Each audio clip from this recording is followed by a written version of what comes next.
And we are live, ladies and gentlemen. Week 2 NFL Draftkings main slate, DFS 5-pack here, ready to talk through this bad boy. Got a lot to talk about this week. Excited to get into it. Members only video. We covered that one earlier in the week, and we will get back to that tomorrow to go through the final thoughts video. Excited to go through this one. Your Browns looked good last night, man. The game worked out pretty much exactly how we expected it to. Chubb and Hunt really able to move the ball. I would be happy if I were you. And if you're a Bengals fan, guys, I think there's finally a light at the end of the tunnel because Joe Burrow, well, I mean, he's not perfect yet. For a young man with no preseason games, he's been very impressive. I like the composure that he has.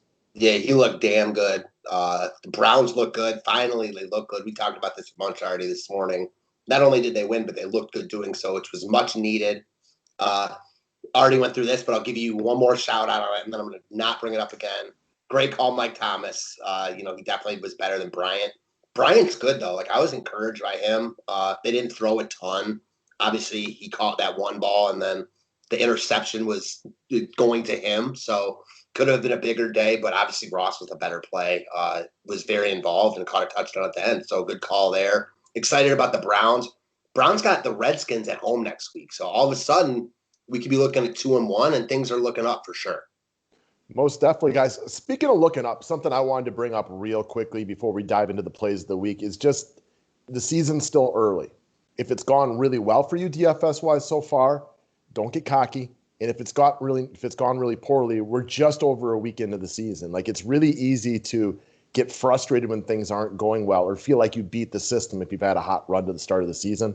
Like, I took the L on the opening night showdown, took the L on the main slate, and I can kind of like already feel like I was going down. Since then, won the 3-game primetime, won the 2-game primetime, did really well in the showdown last night. Like, it's early on. Don't get too cocky and don't get too down depending on how the results have been. We're only a week and 1 game into the season. For sure. Couldn't agree with that more. On a completely another note, so I'm looking at the next week's schedule because I wanted to see the Browns play. And I don't know if you could go from a worse game on Thursday night, Miami at Jacksonville, to two better games Sunday and Monday night. Sunday night, Green Bay at New Orleans, which obviously you're going to love. And then Monday night, maybe the game of the year, KC at Baltimore. Should be a great game. Looking forward to both of them. All right, guys. A lot to be excited about today and this week and just moving forward with the NFL. We're all happy to have our football back. Best of luck to everybody this week on everything, but let's talk about some of the places we want to go. Before we get into the actual plays, though, we've covered this the last couple of days, and I just want to reiterate it to a few guys out there. You hear us talk about our show sponsor, Overlay Fantasy Sports, quite often. We bring it up at the start of most of our videos. We worked with them this week to start up a cross promotion. If you have not played on Overlay yet, but have thought about it, and you want to go sign up and make an initial deposit, we got a little something that we can offer to you. If you do like a $50 deposit, take a screenshot, send it to me at my email, tweet it to me or whatever, and we'll give you free 2 weeks of all of the premium DFS 5-pack services. A $100 deposit would get you a free month. A $500 deposit will give you a free annual membership, and a $1,000 deposit gets you a free lifetime membership with us. You just got to screenshot it and send it to me. This is only for new Overlay players. And the other caveat, like everything else in the DFS world, you can't just deposit and withdraw. That doesn't work for anybody.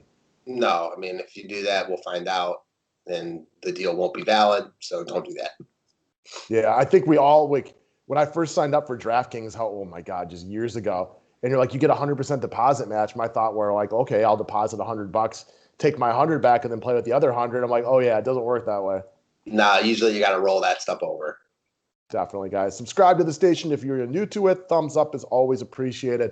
So let's talk about quarterback position. And there's clearly 4, 5, 6, 7, 7 different routes you can go at quarterback, depending on how you want to build this week. I know one guy that you've been looking at very, very hard and makes a lot of sense is going to be Dak Prescott of the Dallas Cowboys. He's a very high upside play with the ability to rush. He's got weapons galore. Since I wrote this up the other day, I did notice Amari Cooper was a limited participant at practice. If he's out of this game, I would probably bounce somewhere else, but I don't think it's a big deal. So I think it's a moot point, but we'll just kind of watch that one throughout the week. I think you can pivot off of Zeke, who's going to be really, really popular and go this route. I think you can play them together. But we all know, like, Atlanta's a bottom tier defense, and we just saw Russell Wilson who's got a similar game to him, go for 322 and 4 touchdowns with a QBR of 87.5, tossed in 29 rushing yards. The other point that I like is like Dallas's defense is already beat up now. So expect them to give up some points and the Cowboys to need to throw a little. I feel like we read the same story last week. Different teams, so Dallas isn't quite Seattle, but I think this game could play out very similar. It's not like a must-win for either of these teams. Both of these teams coming in 0-1. You're going to see, I think, team's best effort here. And I think Prescott gets love on this slate, but like any quarterback, it's just going to be minuscule compared to what Zeke is, who's going to be very popular. And again, that's not to say we don't like Zeke. We both like Zeke a lot here. If Cooper's out, it makes you reconsider here. If Cooper's in, I think you can definitely play both. I think you're going to see a lot of points in this game. You want some exposure for sure. And as far as it's the highest projected point total game, isn't it? Yeah, and I mean, it makes sense that it is. Any game Atlanta's in this year is going to have a real high total because they score a lot and their D sucks. So that's just a nice combination for an over. As far as Prescott goes and the receivers, we like the Dallas receivers. Obviously, if Cooper's in, he's got a really nice price point, and I think you can look at all those guys. But Prescott's going to be the one throwing them the ball. I think he spreads it out. He showed that he's more than willing to spread it out on Sunday night. I think he does more of the same here, and we like him quite a bit. He's always got the rushing TD in his back pocket as well. Mm-hmm. So that's why it could be an interesting – because, again, you mentioned it. We both like Zeke. It's hard not to like Zeke this week.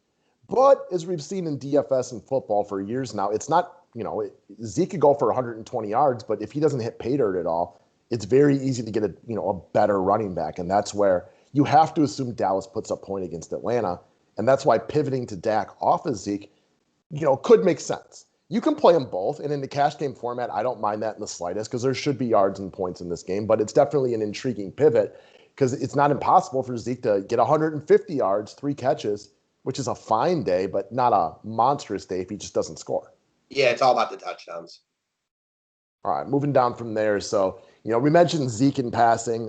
Another high-priced running back that looks to be popular, but, and for good reason, because he's in a great spot, is going to be Derrick Henry of the Tennessee Titans at home this week against the Jacksonville Jaguars, who got their dub week 1, but we all know they are not a very good football team. So if you watch the Monday night game, Denver was really good against him. I want to give the Broncos credit for playing as hard as you could be expected on the defensive end of things to make life hard on Derrick Henry.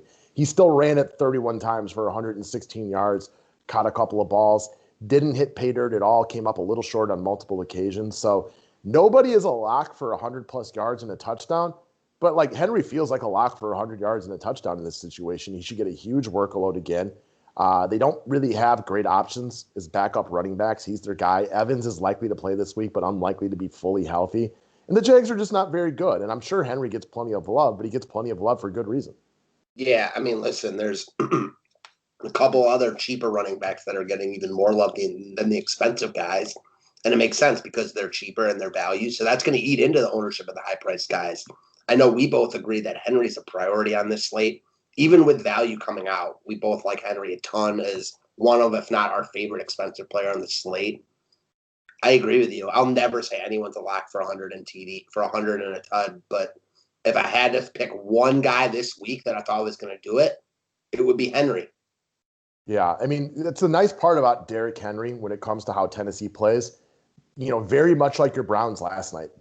They're going to run a little play action. They don't need to throw the ball. And if things are going well on the ground like you would expect them to this weekend, they don't feel like they need to get Tannehill 40 tosses in the game or anything like that. They're more than happy to let their stud running back just do all the work.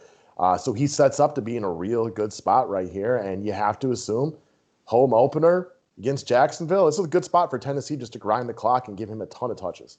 And one other thing that I think goes like a little bit under the radar, even Evans, like you mentioned, he was out last week. He might be out again this week.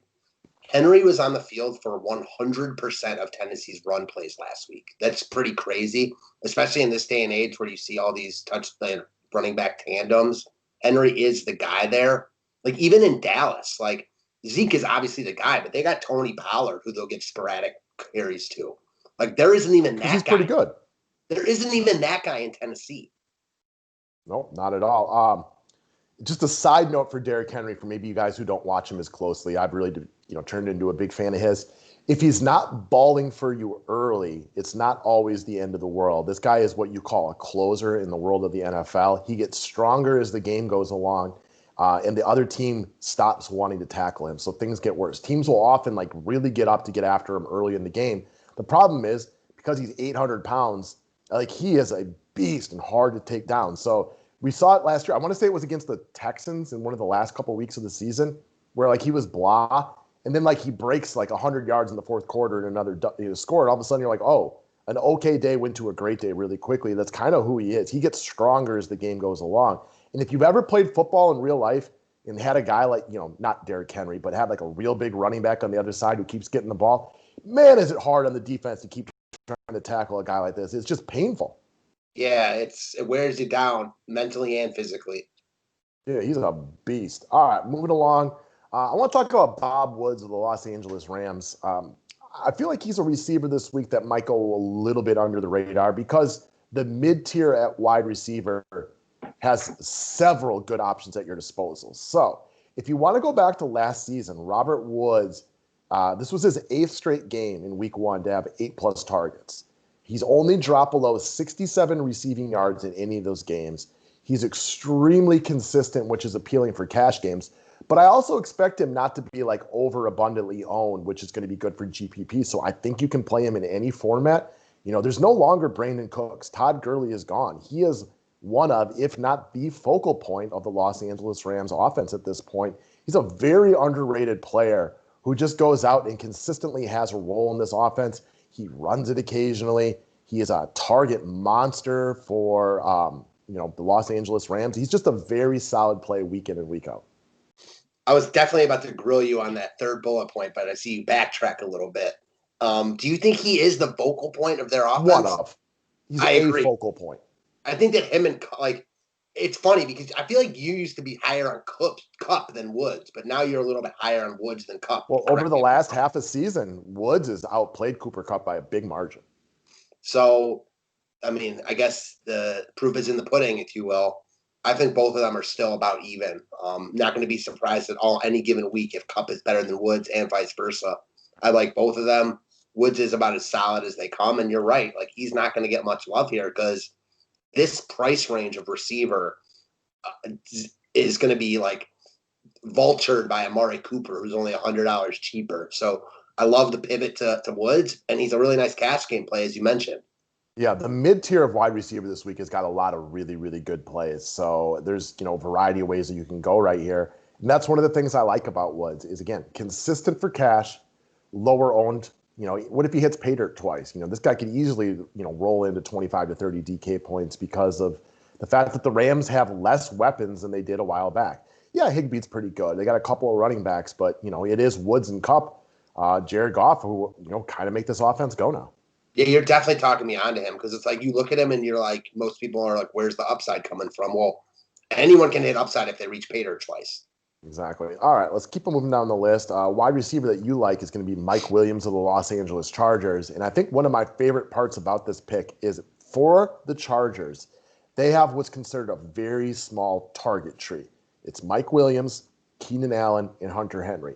Last week, Tyrod Taylor dropped back and threw the ball 29 times. It's a little different than when Phillip Rivers was there and he was very much like tractor beamed on Keenan Allen and the running backs.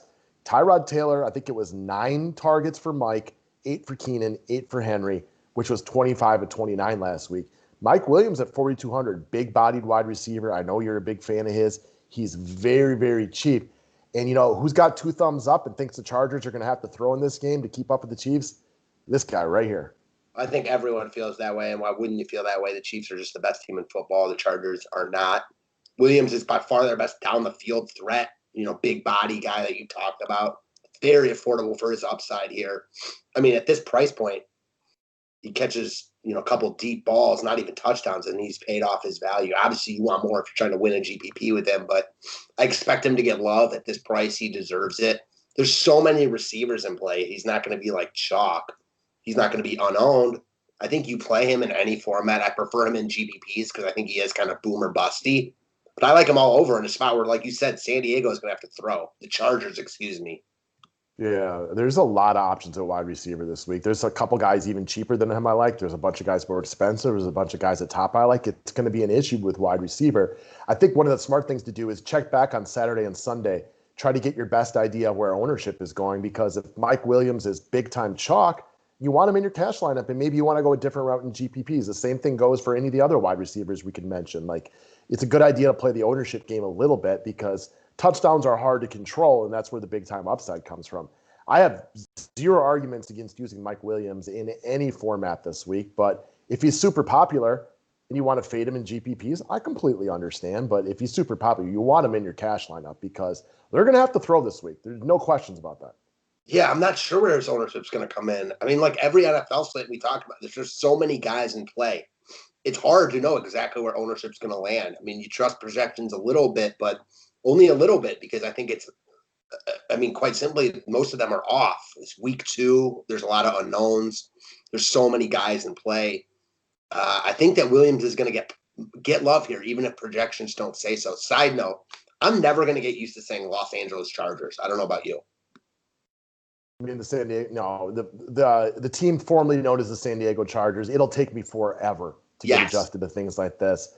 They're going to move. They're going to move before I get used to it.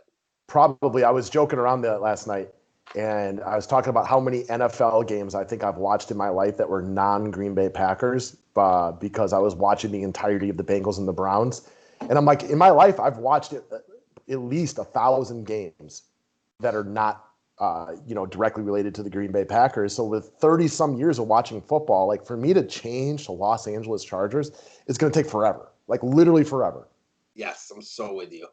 So, all right, man, let's keep on moving down the list on this one. Last guy that we want to bring up is going to be Logan Thomas of the Washington football team. Speaking of things I'm going to have trouble getting adjusted to, he kind of sets up to be like big time cash game lock this week. And he was one of the guys that just, tuning in early in the week was getting buzzed throughout the industry for good reason. And there's definitely things to like right here, and it makes sense for him to be a very, very chalky tight end this week. One, he had 8 targets last week. This guy is not a blocker. He is out there to run routes and catch the ball, right? Then he gets the matchup with Arizona against the tight end. Well, I think we can all assume that Arizona will be better against the tight end this year. But like, being better against the tight end for Arizona is like saying you're going to be shorter than Taco Fall. Like, it almost has to be that way, right? Because they were all-time bad against the tight end last year. So being better just might be your only bottom 5 this year, not all-time bad. I mean, to take off on your first point a little bit, I mean, not only is he not a blocker, this was a former quarterback that was drafted as like a quarterback in the league, moved to tight end, but he is an athlete. So this is a guy that can make plays. They obviously have been kind of grooming him for the past couple of years. I'm about it, man. He's so affordable. He's getting the most love of any tight end on the board. A lot to like here in cash games. In tournaments, he gives you nice value. I mean, of course, I understand fading him in tournaments, especially if you want to spend up on a guy, but he looks rock solid here everywhere. Right. And again, also totally understand the GPP fade right there, because you don't score every week, and Washington's offense is not good. So they're only in a position to score so often. I mean, he could easily go for 5 for 50, and that's fine for cash games. That won't hurt you. At high ownership, it takes away a lot of the risk. It helps you afford the better players. But if there's another tight end you like for GPPs, they could score twice. Maybe you like Mark Andrews, who seems to score twice almost every single week. Yeah, so I'm with you 100%. I want to backtrack a second. He was drafted actually by Arizona, randomly enough. This is his first year with Washington, but this is a guy that has kind of been known for the past couple of years, and there's no Vernon Davis. There's no Jordan Reed. Like, he's the guy here now. He's in a good spot to produce. The reason for me why I think I can definitely get on board with a fade, and you'll definitely like this point, his quarterback's Dwayne Haskins. So anytime you have a receiver or target or tight end, whatever, his quarterback is Dwayne Haskins, like, I think you can make a reasonable case for a fade. Right. And do y'all reasonably think like Washington's going to put up 30 points where his opportunity to catch touchdowns is great? Like, he's a good red zone target for them, and he could easily end the year as the guy who has the most touchdowns on their team, and we wouldn't be surprised by that. That being said, Washington is never the team that you predict to score 3, 4, 5 touchdowns.